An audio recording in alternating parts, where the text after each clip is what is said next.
Evening. Here is the news at 6. First, the highlights. Lagos State to get 5,000 beneficiaries for federal government livelihood support program. Central Bank of Nigeria raises interest rate to 27.25%. On the foreign scene, Israelis strike on Beirut kills senior Hezbollah commander. In sport, Libya appoints new coach ahead AFCON 2025 qualifier against Super Eagles of Nigeria. Now the details. I am Taiwo Baruwa. The Lagos State government, through the Ministry of Women Affairs and Poverty Alleviation (WAPA, is aiming to assist over 5,000 vulnerable residents across the state. The empowerment is being carried out under the federal government Nigeria Community Action for Resilience and Economic Stimulus in partnership with the Lagos Cares DL 1.3 with the theme Training for Livelihood Support Program. This initiative seeks to provide economic relief to struggling individuals, particularly women and youth engaged in small businesses across the Federation. Head of Disbursement Link Indicator, DL 1.3 at WAPA, Toyin Salami noted that the program was designed to help economically active yet struggling individuals by providing them with soft training and financial grants to enhance their business activities. Salami said the program has already reached over 2,500 people during its first two phases. Lagos State Ministry of Tourism, Arts and Culture has partnered a bank to host the 2024 World Tourism Day celebration themed Tourism and Peace. The annual event, according to the Commissioner for Tourism, Arts and Culture, Toke Bentinawinka, underscores the vital role of tourism in fostering peace, unity, and cultural understanding across the globe.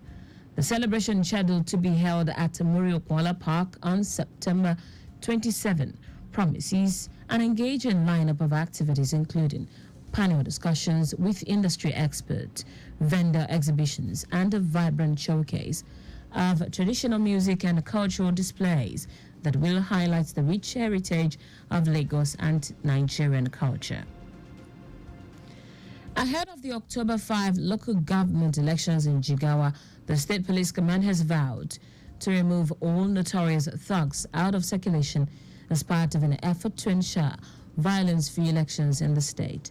The State Police Commissioner, Amadou Abdullahi, who disclosed this while speaking with newsmen in Duse, said the measure was necessary to check the excesses of thugs during the elections. Abdullahi assured that the command will identify the black spot for political thugs before the election to take necessary measures for peaceful conduct during the election. Now to the rest of the stories. The Monetary Policy Committee of the Central Bank of Nigeria, CBN, has voted to increase the monetary policy rate, MPR, which measures the benchmark interest rate, to 27.25%. The MPR is the baseline interest rate in an economy.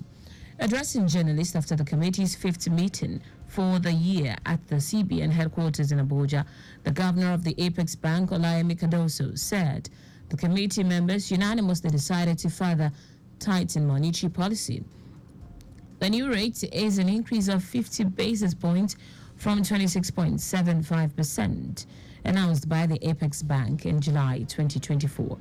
It reflects an 8.5% increase in interest rates under the current leadership, which took office last year.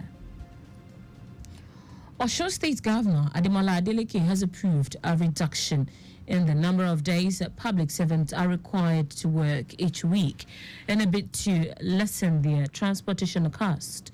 The governor also announced an extension of a palliative payment to public servants for the next 2 months. A statement issued by the governor's spokesperson, Olawale Rashid, indicated that the approval was outlined in a circular from the Office of the Head of Service. It noted that these arrangements exclude those on essential duties, such as medical personnel, security officers, political office holders, and accounting officers. The statement added that This decision aligns with Governor Adeleke's commitment to the well-being of workers and is a response to the current economic situation in the country. In foreign news, Lebanon's health ministry says 6 people have been killed and 15 injured after an Israeli airstrike in the capital, Beirut. The ministry says more than 550 people in Lebanon have been killed, including 50 children, in Israeli strikes since Monday. Thousands are fleeing southern Lebanon with families crammed into cars and closed schools being used as makeshift shelters. Monday was the deadliest day in Lebanon since the end of the civil war in 1990.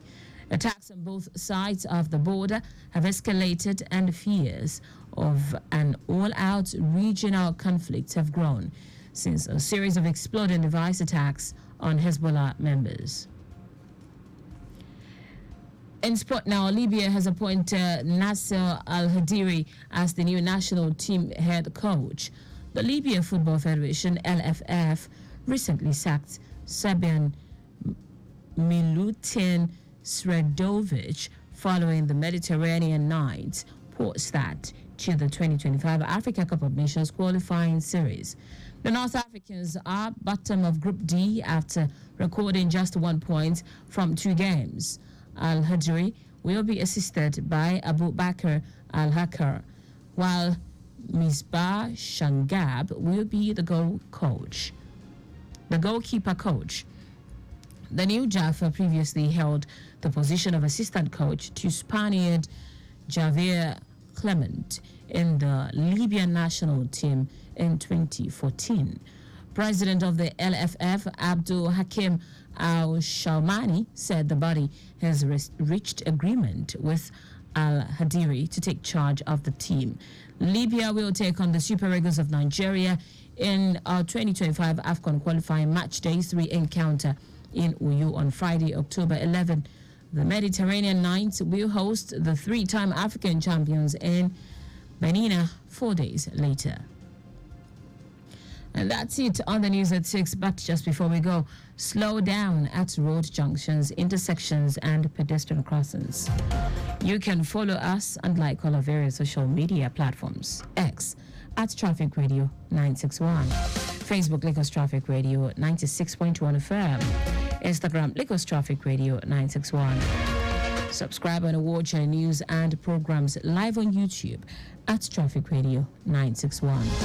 You can also visit our website, www.trafficradio961.ng. Did you know that the Sanwo-Olu administration completed the Lekki Free Trade Zone jetty and offloading platform? You can get more details on the Lagos State Government website. To end the news, here are the highlights of the major stories. The Lagos State Government, through the Ministry of Women Affairs and Poverty Alleviation, WAPA, is aiming to assist over 5,000 vulnerable residents across the state. The Monetary Policy Committee of the Central Bank of Nigeria, CBN, has voted to increase the monetary policy rate, MPR, which measures the benchmark interest rate, to 27.25%. We also told you that Lebanon's health ministry says 6 people have been killed and 15 injured after an Israeli airstrike in the capital, Beirut. Finally, in sport, Libya have appointed Nasser Al-Hadiri as their new national team head coach. For contacts with the newsroom, send a message to info@trafficradio961.ng. That ends the news broadcast compiled by Coyote Mafolasheri. I am Taiwo Baruwa. Thank you for listening. Return trip continues shortly.